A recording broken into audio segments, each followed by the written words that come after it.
메신저뉴스 첫 순서는 서울동안교회 김영주 목사님, 경주남부교회 김상주 목사님, 남양주 빌레동안교회 나강윤 목사님을 연결합니다. 누군가를 위해서 내 목숨을 버릴 수도 있다. 그런 생각을 해본 적이 있느냐? 고 물으십니다. 2차 대전이 한창이던 1943년 1월 23일 날 뉴욕항을 떠난 연합군 병력 수송선 도체스터호가 904명을 태우고 그린란드로 항해하고 있었습니다. 항해 12일 만인 2월 3일 날 독일 잠수함이 도체스터호에 접근하여서 어뢰를 발사하였고 어뢰를 맞은 도체스터호는 얼마 되지 않아서 침몰하기 시작했습니다. 그러나 그 와중에 4명의 군목들은 침착하게 구명조끼를 나누어주며 병사들이 구명정에 타는 것을 도왔습니다. 더 이상 나누어줄 구명조끼가 없자 군목 클라크 폴링 주의가 한 병사에게 물었습니다. 자네는 예수를 믿는가? 아니요. 그러자 군목은 자기가 입고 있던 구명조끼를 벗어주면서 말했습니다. 나는 예수를 믿으니 지금 죽어도 천국 갈 수 있지만 당신은 이 구명조끼를 입고 살아서 꼭 예수 믿고 천국에서 만납시다. 4명의 군목은 모두 다 자신의 구명조끼를 벗어서 병사들에게 주었습니다. 이 도체스터호에 타고 있었던 904명 중에 230명만 살아남았고 674명이 사망했습니다. 이 사건이 끝난 후에 살아남은 병사들은 군목들의 희생을 기억하기 시작했습니다. 당시에 트루만 대통령은 4명의 군목 조지 폭스, 클라크 폴링, 존 워싱턴, 알렉산더 구드를 그리는 기념 예배당을 건축하였습니다. 미국 필라델피아에서는 용감하고 희생적인 4사람의 군목을 영원히 기념하기 위해서 기념관을 짓고 사인의 불멸의 군목들이라는 기념우표를 발행했습니다. 1992년도에는 작곡가 제임스가 이들을 소재로 영원한 빛이라는 뮤지컬을 제작 공연하면서 많은 사람에게 큰 감동을 주었습니다. 십자가의 사랑을 아는 사람들, 부활의 소망을 붙들고 천국 시민의 인생 기준을 가지고 살았던 사람들의 삶의 모습이었습니다. 가장 가치 있는 것은 내가 구원받은 하나님의 백성이라는 것, 그리고 시련과 고난은 오늘도 나를 만들어 가시는 하나님의 손길이라는 것, 그리고 나는 어떤 환경 속에서도 여건 속에서도 하나님을 찬미하는 인생을 살겠다는 그 메시지를 오늘 우리에게도 주시는 것을 기억하면서 하나님의 거룩한 영향력을 나타내는 우리 성도님 한 분 한 분 되시기를 주님의 이름으로 축복합니다. 아멘. 아브라함이 눈을 들어 살펴본 적 한 순양이 뒤에 있는데 뿌리 수풀에 걸려 있는지라 아브라함이 가서 그 순양을 가져다가 아들을 대신하여 번제로 드렸더라. 그 걸리적거리는 장애물이 없었다면 아들을 살릴, 아들을 대신할 순양도 거기에 걸리지 않았을 것입니다. 이게 바로 우리 기독교 신앙의 신비입니다. 비밀입니다. 우리 인생에 장애물들이 있습니다. 걸리적거리는 것들이 한두 가지가 아닙니다. 이 문제는 하나님께서 좀 해결해 주면 좋을 텐데, 저는 지금까지 이 본문을 읽을 때마다 아브라함을 투영했었습니다. 내가 이 시대의 아브라함이니까 하나님께서 나를 위하여 순양을 하나님께서 예배하고 계신다, 그렇게만 읽었습니다. 자, 그런데 초점을 바꾸어 봤습니다. 하나님이 내가 누군가를 위한 순양이 되어주기를 원하고 계시진 않을까, 이런 생각이 듭니다. 하나님께서 나를 이웃과 성도를 위하여서 순양으로 지금 사용할 마음을 가지고 계시진 않으실까? 저는 이번 새벽기도 총징을 진행하면서 우리 하나님의 인도하심을 보았습니다. 요즘 주방복사 참 힘듭니다. 예전과 달라서 권사님들이 다 직장 생활을 하십니다. 아침에 와서 새벽 밥을 준비한다, 보통 어려운 일이 아닙니다, 여러분. 그런데 내가 순양이 되리라 봉사하는 그 얼굴을 보며 저 감사했었습니다. 하나님이 당신을 누군가의 기도 응답으로 선택하셨다면 더 행복해하라. 그렇습니다. 우리 사진을 한번 보여주시죠. 올해도 황남동 행정복지센터에 독거 노인 요구르트 배달 사업비를 전달했는데, 그분들이 하시는 이야기가 남부교회 후원으로 요구르트를 배달하면서 자신들이 참 보람을 느낀다는 겁니다. 한 번은 이런 일이 있었대요. 매일 배달하는 요구르트가 3일째 대문에 그대로 매달려 있는 겁니다. 그래서 이 아주머니가 이상하다 싶어서 문을 따고 열었더니만 노인이 돌아가셨습니다. 만약 남부교회에서 이런 일을 하지 않는다면 한 달이 되어도 생사를 알지 못할 텐데 배달하는 분들이 감사 인사를 했습니다. 하나님께서 우리 교회를 순양으로 삼으셔서 나누시는구나 깨달아집니다. 이 사역이 참 소중하고 하나님께서 기뻐 받으실 만한 그런 사역이다. 저는 확신을 가지게 되었습니다. 사랑하는 여러분, 하나님, 제가 순양입니다. 저를 도구로 사용하여 주옵소서. 하나님, 우리 남부교회가 하나님의 순양입니다. 우리 교회를 들어 사용하여 주옵소서. 2018년 9월 6일 미국 댈러스에서 살인 사건이 있었습니다. 앰버 가이거라고 하는 백인 여자 경찰이 있었는데요. 퇴근길에 남자친구와 휴대폰으로 문자 메시지를 주고받다가 3층에서 내려야 되는데 4층으로 올라간 겁니다. 자기 집인 줄 알고 문이 열려서 들어가 봤더니 거실에 웬 낯선 흑인 남자가 앉아 있는 겁니다. 강도로 오인해서 그를 총으로 쏴서 살해를 했습니다. 살해된 피해자 보텀 지인이라고 하는 사람은 자기 집에서 TV를 보면서 쉬고 있었는데 그런 일을 당한 것이죠. 유능한 회계사였고 당연히 아무 무장도 하지 않은 상태였습니다. 결국 재판 끝에 그 경찰관은 10년의 징역형을 선고받게 되었습니다. 그런데 재판장에서 판결이 있은 직후 감동적인 장면이 벌어졌습니다. 피해자의 동생인 브렌트 진이 형을 살해한 경찰관을 따뜻하게 포옹하며 용서를 선언한 것입니다. 많은 사람들이 피해자 동생의 행동에 큰 감동을 받았습니다.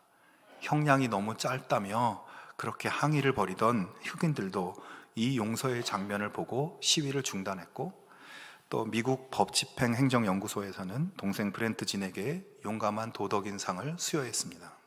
나에게 상처 주고 나를 힘들게 하고 원수같이 여겨지는 사람에게 대응하는 3가지 방법이 있습니다. 첫 번째는 당한 만큼 그대로 갚아주는 겁니다. 두 번째는 분노가 일고 속상하지만 더 이상 그 사람과 상종하지 않는 그 정도로 대응을 하는 것이죠. 세 번째는 그를 위하여 기도하는 것입니다. 여러분, 그렇게 하는 사람이 하나님의 아들이라고, 하나님의 딸이라고 예수님 말씀하셨어요. 여러분의 삶에 편치 않는 관계들, 고통스러운 관계들 하나님께 기도로서 올려드리기 바랍니다. 하나님께서 우리의 용서를 귀하게 보시고 우리의 용서와 사랑의 힘으로 그 사람도 변화시키시고 세상을 변화시키실 것입니다. 그런 은혜의 역사를 펼쳐나가는 하나님 자녀의 복된 삶 살아갈 수 있기를 주님의 이름으로 축원합니다. 메신저 주스 두 번째는 울산 호계교회 김병무 목사님, 광주 양림교회 김현주 목사님, 대전 제일교회 김천미 목사님으로 이어집니다. 예수님 믿고 교회 다니면서 자신이 무엇이 어떻게 변화되었는지 자기 채점을 해볼 것을 주문하십니다. 여러분, 예수를 믿으면 사람이 달라지겠습니까? 끄림직한 부분이 있는 것이 사실입니다. 이 새롭게 달라지는 것은 저절로 되는 것이 아니라 힘든 변화의 과정이 있어야 되기 때문입니다. 나비의 성장 과정과 좀 유사한 모습이 있습니다.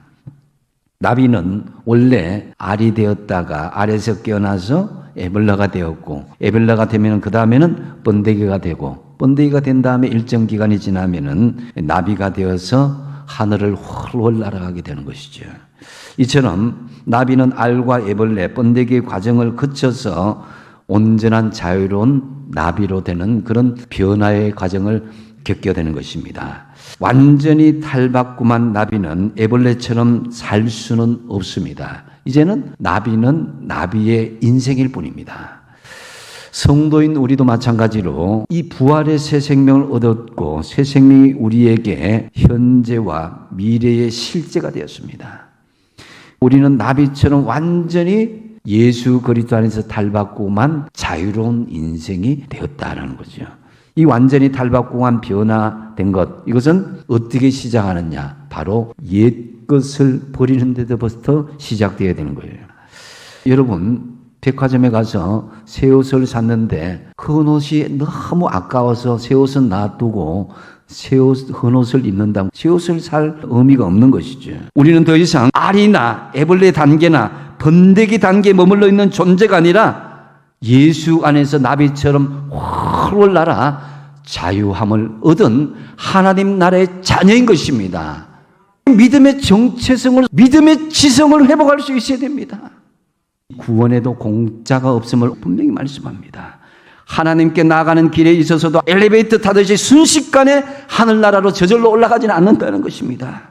지금 우리의 옛사람은 이미 죽고 우리는 그리스도로 오를 입은 부활한 믿음의 생명의 사람들입니다. 이제 새 사람을 옷 입은 사람들은 지난날의 더러운 누더기 옷을 육체의 지체지기를 죽이고 새 사람 가운데 새로운 생활을 해야 될 것입니다. 그래야 온전한 하늘나라의 백성이 되는 것입니다. 우리가 옛사람에서 새사람의 신분을 입으려면 먼저 어떻게 된다고요? 세속적인 욕망을 죽이시고 그리스도 안에서 새사람의 신분을 입은 자답게 살아야 되는 거예요. 우리의 신앙생활은 하나님께 훈련받은 대로 행하는 훈련과 실제의 연속입니다. 여러분에게 미워하는 사람 있습니까? 없습니까? 자, 미워하는 사람이 나타나면 내 마음이 불편합니다. 여러분 이렇게 해석하셔야 돼요. 하나님께서 여러분을 훈련장으로 데려오신 겁니다. 무슨 훈련장?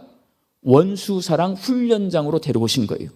저 미운 사람이 나타나서 미워합니다. 복수합니다. 보복합니다. 훈련을 제대로 받지 않는 겁니다. 미운 사람이 나타났습니다. 하나님 나 훈련시키시네. 원수사랑하라고. 다윗을 생각하고 원수사랑을 실천하면서 훈련합니다. 그럼 뭘 경험하게 돼요? 하나님의 기적을 경험하게 됩니다. 내가 그 사람을 품으면 하나님이 나를 통해서 평화가 임하게 하십니다. 하나님께서 가장 심혈을 기울여 우리에게 훈련시키는 과목 원수 사랑임을 여러분 기억하시기 바랍니다. 원수를 사랑하는 나라가 어디냐? 천국이에요. 지금 이 땅에서는 아직 천국이 완성되지 않았기 때문에 내가 원수를 보면 미워하고 사랑할 수가 없어요. 그러니까 어떻게 하면 훈련받고 계속 연습해야 돼. 그런데 하나님의 나라가 완성이 되면 내 원수 같은 사람하고 함께 평화롭게 살 수 있는 나라가 되는 겁니다. 원수를 사랑하라. 예수님이 제자들에게 가르쳐 주신 하나님 나라의 복음의 핵심이에요, 여러분. 그것을 우리는 실천할 수 있어야 하는데 실천 방법 오늘 제가 다 말씀드렸어요. 1번 원수 사랑 훈련장에 왔어요. 어떻게 해야 돼요? 훈련은요 교범이 있어요. 우리의 교범은 뭡니까? 성경 말씀입니다.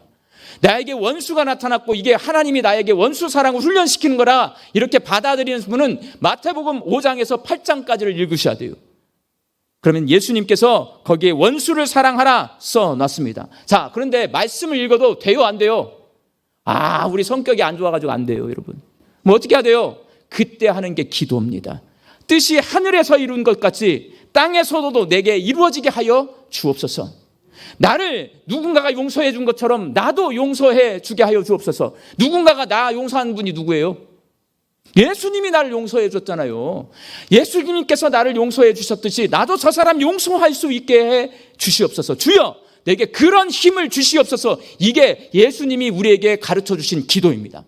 이 기도를 하면서 성경을 읽어가면서 원수 사랑을 실천하면 한 번이 어렵지 한 번 하면 70번씩 7번까지라도 사랑할 수 있습니다. 어떤 의사는 그러더라고요. 자기가 제일 무서워하는 게 암도 무섭고 치매도 무섭지만 중풍에 걸려서 꼼짝달싹하지 못할까 봐 그거 정말 겁난다 그러는 거예요. 오른손 이렇게 접고 어렵게 딛는 분들은 그래도 두 번째 기회는 가지는 거예요. 햇볕이라도 받고 바람이라도 쏘고 이러면서 다닐 수 있는 거는 그나마 나은 거다.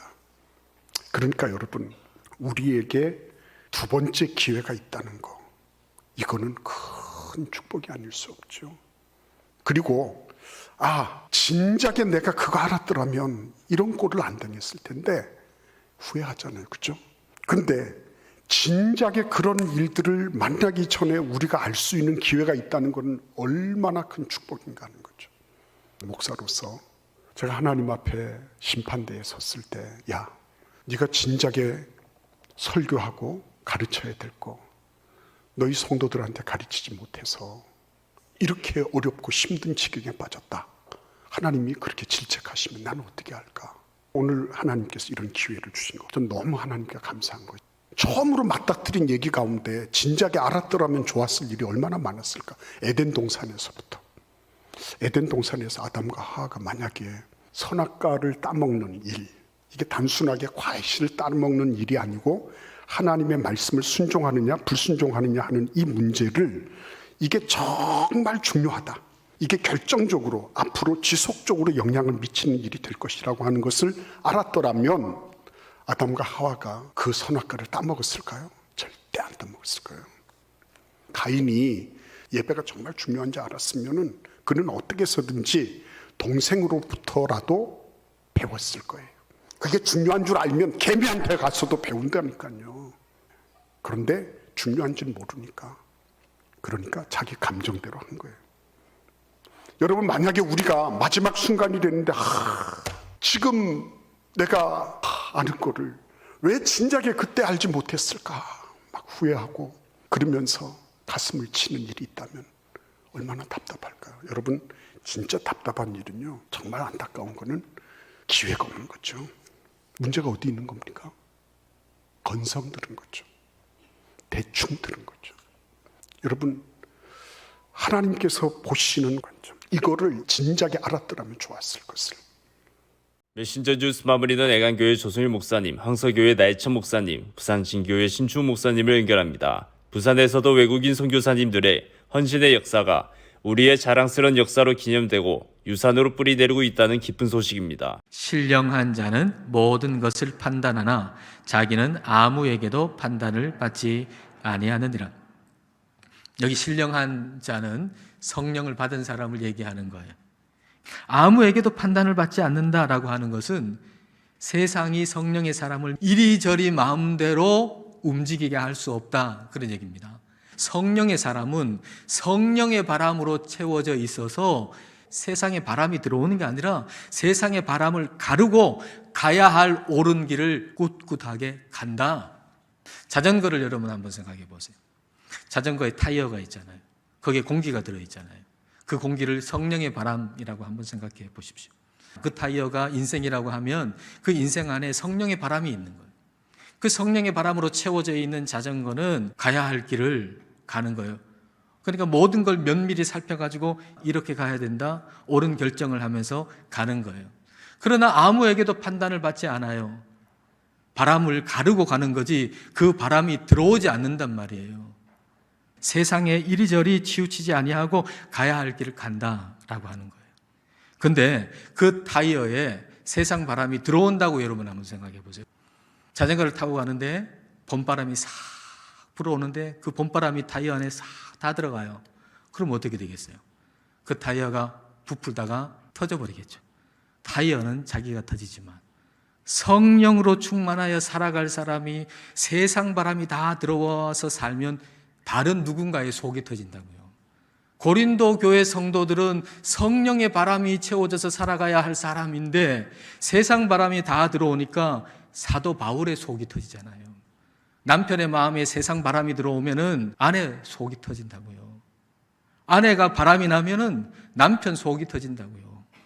교회가 세상 바람, 정치 바람이 들어오면 누군가의 속이 터지게 돼 있어요. 세상 바람이 얼마나 매력적으로 붑니까? 그러나 바람 들지 않고 주님께서 걸으셨던 그 좁은 길, 순종의 길, 그 길을 걸어가는 것, 그것이 우리가 해야 할 일이고 그걸 우리는 안단 말이에요. 어떻게 알죠? 그리스도의 영이 우리 안에 있기 때문에. 이 사도행전에 사도라는 단어가 등장해요. 이 사도라는 말은요, 아포스톨로스라는 단어인데 정권을 위임한 정권 대사라는 의미가 여기에 담겨 있어요. 여러분, 이 복음서에 나오는 제자들, 예수님과 3년 동안 같이 다니면서 교육도 받고 훈련도 받았는데 옛날에 가지고 있던 행동과 태도를 계속 반복하고 있어요. 예수님 잡혔을 때 그 제자들 다 어떻게 했습니까? 다 뿔뿔이 흩어지고 도망가 버렸어요. 그리고 예수님 십자가에 못 박히고 난 뒤에 누가 잡으러 올까 봐서 방구석으로 들어가가지고 문을 걸어 잠그고 그래 숨어 있었단 말입니다. 그런 제자들이 지금 사도가 되었어요. 부활하신 예수님을 만나고 예수님이 가르치고 말씀하셨던 것이 진짜였구나 라는 것을 깨닫고 확신하고 믿음 위에 서기 시작한 사람들이 바로 사도라는 거예요. 그리고 목숨 걸고 하나님의 말씀, 복음을 증거했습니다. 그래서 그 사도들이 다 어떻게 됐습니까? 마지막에 다 순교했어요. 사도 요한 빼고. 심지어 베드로는 십자가에 거꾸로 못 박히기까지 그렇게 순교를 했습니다. 이게 제자와 사도의 차이라는 거죠. 그 중심에 누가 있습니까? 부활하신 예수님이 계시는 거예요. 여러분, 부활하신 주님을 만나게 되면 인생이 바뀌게 되는 줄 믿으시기 바랍니다. 우리의 태도도 바뀌게 되고 우리의 말과 행동도 바뀌게 되는 줄 믿으시기 바랍니다. 자, 이제 예수님께서 부활 이후에 너희들이 어떻게 살아야 되는가? 예루살렘을 떠나지 마라. 그러면 오늘 이 시대에 예루살렘이 상징하고 의미하는 것이 무엇일까요? 주님이 함께 하시는 공동체가 어디입니까? 주의 몸된 교회인 줄 믿으시기 바랍니다. 이 교회 가운데 주님이 함께 하세요. 먼저 우리들이 교회를 떠나지 말아야 돼요. 그리고 교회에 머물면서 주님과 함께 하면서 감당해야 될 삶의 자세, 삶의 모습이 뭐다? 증인이 되는 거예요. 전도하는 거예요. 이제 여러분 지금부터 각오하시고 기도하시고 우리가 구원해야 될 대상들, 먼저 내 가족부터 구원해야 되고, 내 형제 구원해야 되고요, 내 자녀 구원해야 되고, 내 부모 구원해야 되고, 내 친척 구원해야 되고, 내 이웃들 구원해야 됩니다. 이 일에 최선을 다해서 나아가는 여러분과 저의 복된 여정이 될 수 있길 주의 이름으로 축원합니다. 우리 교회가 속한 대한예수교 장로회 통합교단 작년 총회에서 우리 부산진교회와 우리 교회가 가지고 있는 몇 가지 유물들이 한국 기독교 사적 및 유물로 지정이 되기로 결의가 되었습니다. 이 가운데 종이나 석재로 된 유물들이 한국 기독교 유물로 공식적으로 지정되는 것도 중요하지만, 그러나 더 의미가 있는 것은 이 유형의 유물뿐만 아니라 부산진교회 공동체 자체가 호주 장로교회 한국 선교를 기념하는 한국 기독교 사적으로 지정된다는 것입니다. 132년 전에 호주 선교사님들이 이곳에 오셔서 선교 사역을 하시고 그 열매로 교회 공동체가 생겨나게 되었습니다. 그런데 그 교회 공동체가 130년이 지난 지금까지도 교회 모습을 그대로 간직한 채 이어지고 있습니다. 이렇게 지정되는 것도 감사하고 중요하지만, 그러나 더 중요한 것은 호주 장로교회 한국 선교 기념교회로서 우리가 그 역할을 감당하고 또 역량 있는 교회로 서게 되는 것이 더 중요한 일일 줄 압니다. 주중에도 참 많은 분들이 우리 교회를 찾아오십니다. 부산 경남 지역에 선교 역사가 어떻게 시작되었는지를 듣기 위해서 그분들은 시간을 내고 멀리서 차를 타고 오는 수고를 하면서 이 역사들을 듣고 갑니다. 여러분, 우리 부산진교회는 특별한 기록에 대한 사명을 가지고 있습니다. 때로는 우리가 필요한 재정적인 헌신도 감당을 해야 합니다. 그리고 후대에 이 역사의 기록을 남겨야 할 책임을 우리는 가지고 있다는 것입니다. 지금은 미약하지만 하나님께서 우리에게 힘을 주셔서 우리 교회가 감당해야 하는 그 역사적인 역할을 잘 감당할 수 있도록 여러분 함께 기도해 주시기를 부탁드립니다. 목사님들의 말씀 전체를 들으실 수 있도록 전부 링크해 두었습니다. 아직 메신저 뉴스 구독을 누르지 않은 시청자님이 계시면 지금 구독과 좋아요, 알림 설정까지 부탁드립니다. 다음 주까지 안녕히 계십시오. 메신저 뉴스 김석규입니다.